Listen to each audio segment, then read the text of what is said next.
안녕하세요. 사연을 부탁해입니다. 오늘의 사연을 소개하겠습니다. 퇴근하고 집에 들어갔더니 아내가 열심히 김치통을 닦고 있었어요. 뭐 하는 거야? 할머니께서 김치 담궈놨다고 해서 가져왔는데 내가 집에 와서 풀다가 국물이 조금 샜어.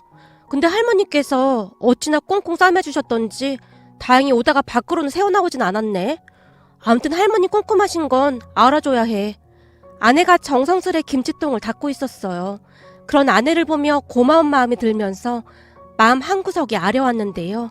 이제는 그만하면 됐다고 해도 할머니께서는 김치 담그는 일을 여전히 계속하고 계셨거든요. 제가 잠시 멍한 상태로 김치통만 바라보고 있었는데요. 여보, 이리 좀 와봐. 이번에는 특히나 김치가 맛있게 된 거 있지? 당신도 한번 먹어봐. 아내가 김치를 쭉 찢어서는 제 입에 넣어줬어요. 어때? 맛있지? 할머님 김치는 언제 먹어도 맛있단 말이야? 그러게, 맛있네. 여보, 고마워. 고맙다니 갑자기 왜 그러는 거야? 당신 나한테 뭐 부탁할 거 있구나? 아니, 그게 아니라 사실 매번 김치 가지고 오는 것도 일일 텐데 할머니 기분 상하지 않게 가지고 와줘서 정말 고마워. 당신이 뭔가 단단히 착각하고 있는 모양인데 나도 할머니 김치 엄청 좋아하거든? 그리고 애들도 엄청 좋아하잖아. 근데 무슨 말을 그렇게 해? 얼른 가서 손이나 씻고 나와. 빨리 밥 먹자. 아내가 제 등을 떠밀고 있었어요. 아내에게 등 떠밀려 가면서도 제 입가에 미소가 가득했는데요. 이게 바로 행복이구나 라는 생각이 절로 들었거든요. 사실 저는 할머니와 함께 살았습니다. 워낙 오래된 일이라 기억이 잘 나진 않지만 아버지가 일을 하다 돌아가신 뒤로 엄마가 저를 할머니께 맡기고는 연락이 끊겼다고 했거든요. 주변의 친척들 말로는 돈을 벌어 오겠다고 했다는데 저를 맡긴 뒤로 단 한 번도 찾아오지 않았다고 합니다. 할머니께 맡겨진 뒤로 엄마가 단 한 번도 찾아오지 않았기에 1년쯤이 지난 어느 날 고모가 할머니를 설득하기도 했다는데요. 내가 보니 엄마한테 맡겨놓고 지 인생 찾아간 거야. 계속 이렇게 있다가는 죽도 밥도 안 되니까 얼른 제 엄마 찾아 나서야 한다니까. 그래, 네 말이 맞다. 아주 작정하고 나한테 맡긴 거구만. 근데 이제 와서 제 엄마 찾아서 우리 손자를 데려다주면 잘 키우기나 하겠냐? 여기다 놓고 가버린 거 보면 글러먹은 인간이야. 그런 인간한테 어떻게 다시 맡겨? 그냥 내가 키울 참이야. 아니, 엄마 나이도 있는데 어떻게 키우겠다는 말이야. 쓸데없는 소리 하지 말고 당장 제 엄마를 찾던지 아니면 보육원에 맡기던지 해. 엄마가 쟤를 어떻게 키우겠다는 거야. 내가 알아서 할 테니 상관하지 마. 니들한테 절대 손 안 벌릴 테니 그만 신경 끄라 그 말이야. 알았어. 그럼 나도 다시는 안 찾아올 테니까 그런 줄 알아. 라며 고모가 씩씩대며 가버렸습니다. 하지만 말은 그렇게 했지만 고모는 가끔씩 들러서 저를 챙겨주곤 했어요. 지금 돌이켜 생각해보면 고모 심정도 이해가 되긴 합니다. 고모 입장에서야 나이 많은 엄마 홀로 손주를 키워야 했으니 얼마나 억장이 무너졌겠습니까? 고모는 항상 우리 엄마를 원망하곤 했거든요. 그렇게 저는 할머니와 함께 살게 되었습니다. 제가 가장 기억에 남는 것은 도시락이었는데요. 그때 당시에는 급식이라는 것이 없었기에 도시락을 싸서 학교에 갔었거든요. 근데 형편이 좋지 않았던지라 반찬이라고는 김치 그리고 콩자반 뭐 그런 것들 뿐이었어요. 할머니는 특히나 김치를 많이 싸주곤 했습니다. 어느 날은 학교에 도착해서 가방을 열었는데 도시락 통에 있던 김치 국물이 다 새어나와서 책과 노트가 새빨갛게 물이 들어있기도 했어요. 하지만 할머니 마음 아플까봐 할머니한테는 아무런 말도 하지 못한 채 집에 돌아와서는 빨갛게 물든 책 가장자리를 도려냈던 기억이 있습니다. 그런데 그 모습을 할머니가 봤던 모양으로 아이고, 김치가 다 샜나 보구나. 일을 어쩌니 그래? 라며 안타까워하셨어요. 아니야, 괜찮아. 내 짝꿍도 맨날 그러는걸. 할미가 단단히 동염했는데 그게 왜 샜을까나? 괜찮다니까. 그래도 할머니 김치가 세상에서 제일로 맛있어. 라며 제가 활짝 웃곤 했는데요. 아이고, 우리 기영이가 이렇게나 어른스럽다니까.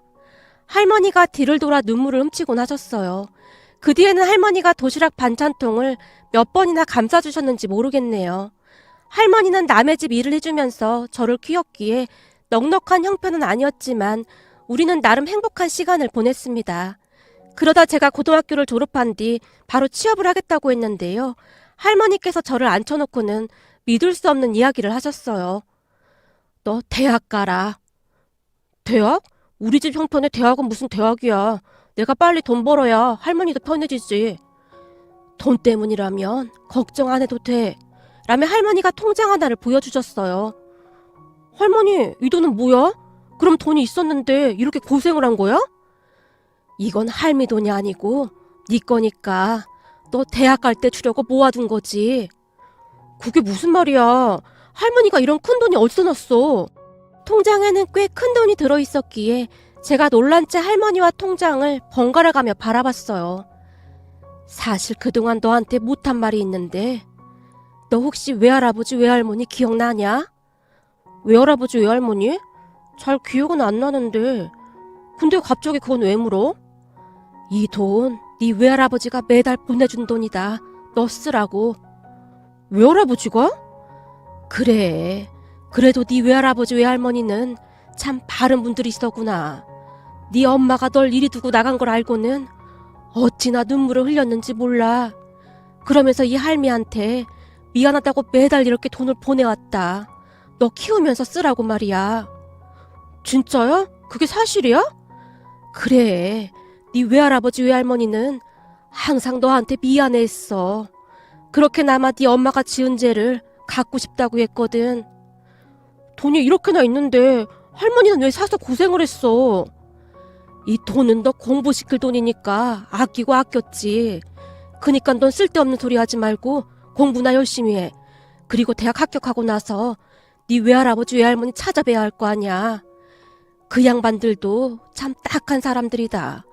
딸 자식 때문에 평생을 죄인처럼 살았어. 할머니가 뒤를 돌아 눈물을 훔치셨어요. 그렇게 알게 된 사실이었는데요. 엄마가 저를 두고 나간 것을 알게 된 외할아버지 외할머니가 매달 제게 돈을 보내주셨다고 합니다. 그렇게 모아진 돈이 꽤 많았고요. 이걸 다행이라고 해야 할지 모르겠지만 다행히도 외갓집 형편은 나쁘지는 않았던 모양이었어요. 결국 저는 그 돈으로 지방 국립대에 진학을 할 수 있었습니다. 대학을 입학한 뒤 외갓집에 찾아갔는데요. 자식 잘못 키운 우리가 죄인이다. 정말 미안하구나. 외할아버지 외할머니가 제 손을 붙잡은 채 하염없이 눈물만 흘리셨습니다. 그 뒤에도 외할머니 외할아버지와 왕래를 하면서 지냈습니다. 어느 날은 외갓집에 갔는데 동네 사람들이 저를 보고 수군거렸어요. 제가 저 집 둘째 딸 아들인가 보구만. 자식 두고 다른 남자랑 눈 맞아서 나갔다더니 벌써 저렇게 걷구만. 그러게 말이야. 근데 저 양반들 요즘도 그 둘째 딸 얼굴 안 보고 살고 있지? 그럼 몇 달 전에도 왔다가 그냥 내쫓기는 것 같더구만. 남편도 어디서 그런 사람을 골라왔는지 개차반도 그런 개차반이 없잖아. 저번에도 친정 부모한테 돈 달라고 찾아온 것 같더만 저 집 아버지가 소금까지 뿌려서 내쫓아버렸다고 하더구만. 그러니까 말이야. 저 양반들한테서 어떻게 그런 딸이 나왔는지 모르겠구만. 라며 다들 혀를 찼어요. 그렇게 저는 집 나간 엄마 소식을 그날 처음으로 자세히 듣게 되었습니다. 하지만 엄마한테는 어떠한 정도 없었기에 그냥 무덤덤하기만 했어요. 그 뒤 우리 모두는 엄마라는 존재를 잊고 지냈습니다. 그리고 저는 대학을 졸업한 뒤 중소기업 사무직으로 취업을 했습니다. 큰 돈을 번 건 아니었지만 제가 돈을 벌기 시작하면서 할머니도 많이 편해지셨고요. 그러다 지금의 아내를 만나서 결혼을 했습니다. 아내는 고등학교를 졸업하고 우리 회사 격리로 일을 하고 있었거든요. 아내도 어릴 때 부모님이 돌아가셔서 할머니가 키웠다고 했어요. 처지가 비슷했던 우리는 순식간에 서로에게 빠져들었습니다. 다행히 양가 할머님들도 좋은 분들이셨기에 상견례도 훈훈하게 잘했고요. 결혼을 한 뒤에는 양가 할머님을 신혼집 근처에 가까이 모시고 살고 있었어요. 몇 번이나 같이 살자고 했지만 양가 할머님들께서 불편하다며 극구 반대를 하셨거든요. 다만 두 분의 사이가 워낙 좋았기에 거짐 한 집에 머물다시피 하시면서 그렇게 잘 지내곤 하셨어요. 같이 김치도 만들어서 가져다 주시고 반찬도 해다 주셨거든요. 그동안 워낙 힘들게 살았던지라 그토록 평범한 일상조차도 저는 그저 행복하기만 했습니다. 특히나 양가 할머님께서 놀랄 만큼 마음이 잘 맞으셨기에 더욱 안심이 되기도 했고요. 그중 절대 잊혀지지 않는 것이 있었는데요. 어느 날 회사에서 특별 상여금이 나왔는데 제가 임신한 아내에게 돈을 주며 말했어요. 이거 이번에 회사에서 상여금 받은 거야. 이 돈으로 당신 먹고 싶은 거 먹고 화장품도 사. 화장대 보니 당신 화장품 떨어진 지 한참 됐더라. 내가 열심히 돈 벌 테니까 그런 건 아끼지 말고 사서. 그리고 당신 과일 좋아하는데 요즘은 과일도 안 사는 것 같더라. 혹시 돈 때문에 그러는 거야? 아니야, 난 괜찮아. 이제 곧 우리 아이도 태어나는데 아껴 써야지. 그리고 애기 낳고 나서 나도 다시 일할까 해. 애는 어떻게 하고 당신이 일을 한다는 거야. 당신은 그냥 애나 잘 돌볼 생각해. 당신이나 나나 외롭게 살았잖아. 우리 애한테는 그러고 싶지가 않아. 돈은 내가 열심히 벌어올 테니까 걱정하지 말고. 그래도 당신 혼자 너무 고생하잖아. 고생은 무슨 고생이야. 내가 당연히 해야 하는 일인걸. 그리고 내가 회사 나가 있는 동안 당신 혼자 애기 봐야 하는데 그것도 보통 일이 아니라더라. 누가 그러더라고. 애 볼래? 나가서 일할래? 그러면 다들 나가서 일한다고 한대. 그만큼 애 보는 게 힘들다 그 말이야. 그러니까 딴 생각하지 말고 당신은 우리 애기 잘 키울 생각이나 해. 그리고 그 돈은 딴 데 쓰지 말고 꼭 당신 쓰고 싶은 데 써. 알았지? 알았어. 아내가 돈 봉투를 하염없이 바라보고 있었어요. 그런데 그 뒤에 기가 막힌 일이 일어났습니다.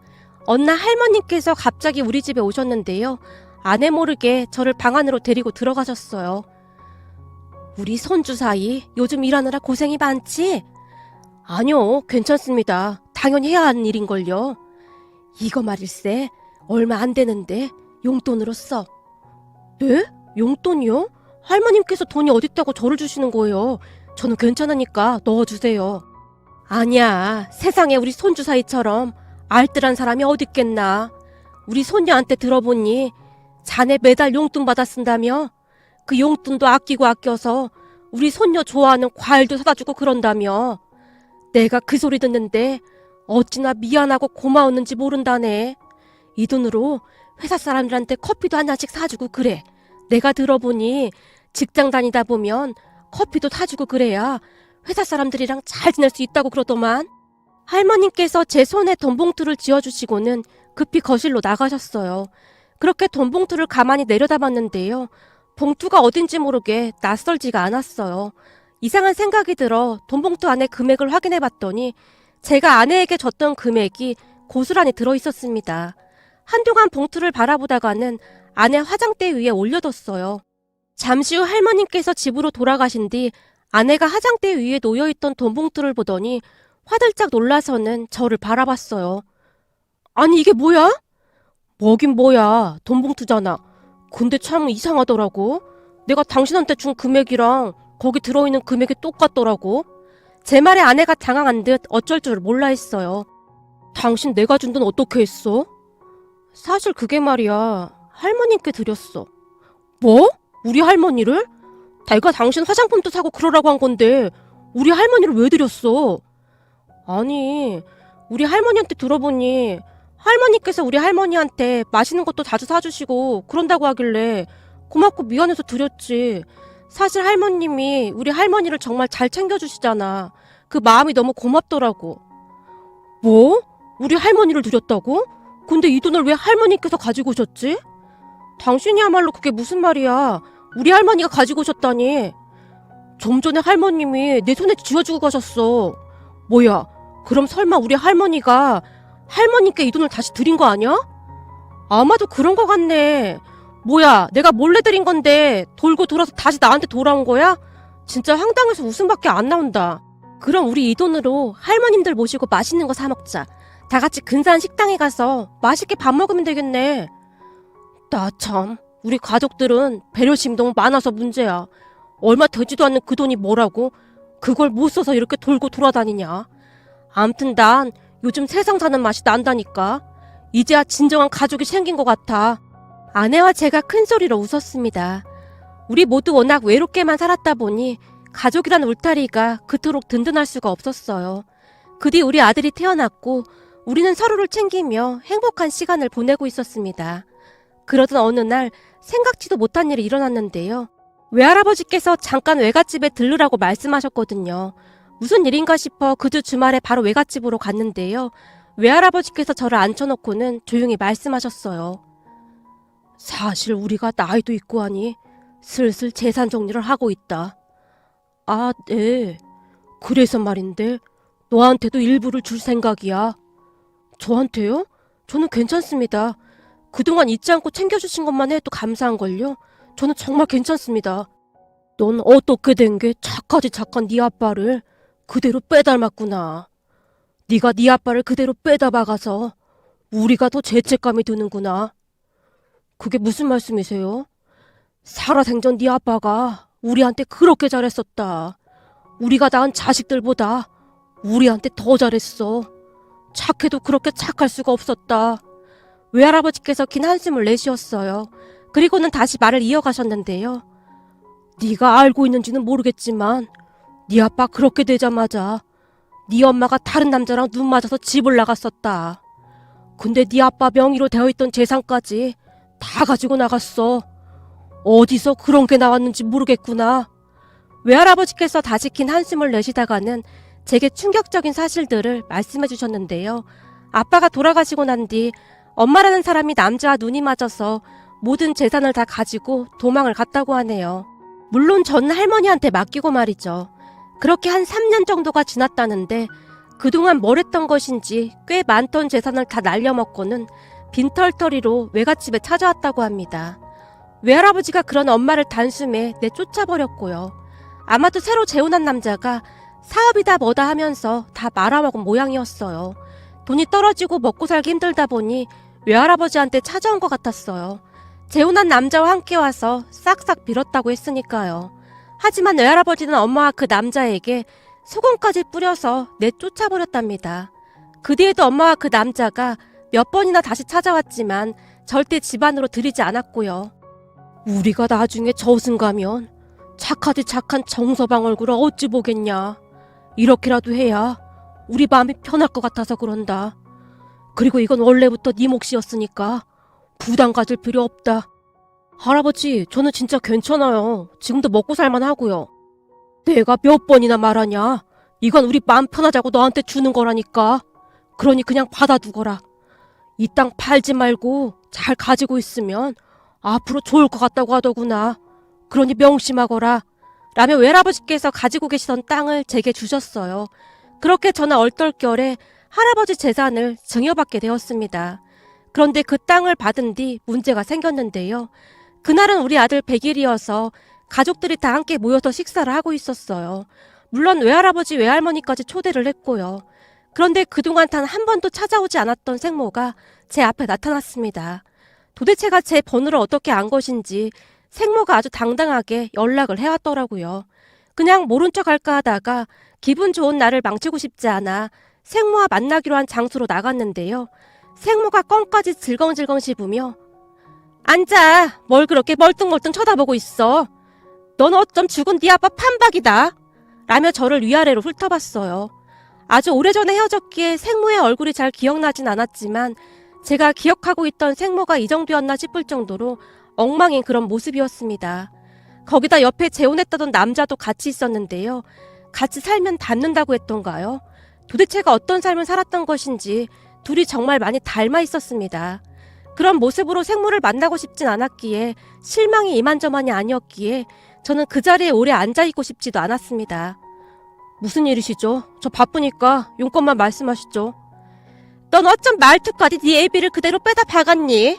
네 애비란 인간도 너처럼 참 고지식하고 재미없는 인간이었지. 돈 좀 있는 것 같아서 결혼한 건데 사는 내내 지루해서 혼났다니까. 다른 얘기는 하고 싶지 않으니까 용건만 말씀하세요. 그리고 돌아가신 우리 아버지 욕보이는 이야기는 하지 마시고요. 제가 듣기로는 우리 아버지 재산 다 가져간 걸로 알고 있는데요. 그거야 내가 배우자였으니까 다 가져간 거고 왜 널 네 할머니한테 맡겼다고 나한테 불만인 거냐? 저한테 연락한 이유가 뭐죠? 잘 알면서 왜 물어? 생모가 딱딱 소리내어 껌을 씹어대며 저를 노려봤어요. 저는 무슨 얘기인지 잘 모르겠는데요. 몰라? 그럼 내가 알려줄게. 내가 들어보니 우리 아버지가 너한테 땅을 넘겼다고 하더구나. 생모가 제 눈을 뚫어지라 바라보고 있었습니다. 그리고 그제서야 저를 부른 이유를 알게 되었습니다. 어디서 들은 것인지 생모는 외할아버지가 제게 준 땅에 욕심이 나서 불이 나게 쫓아왔던 겁니다.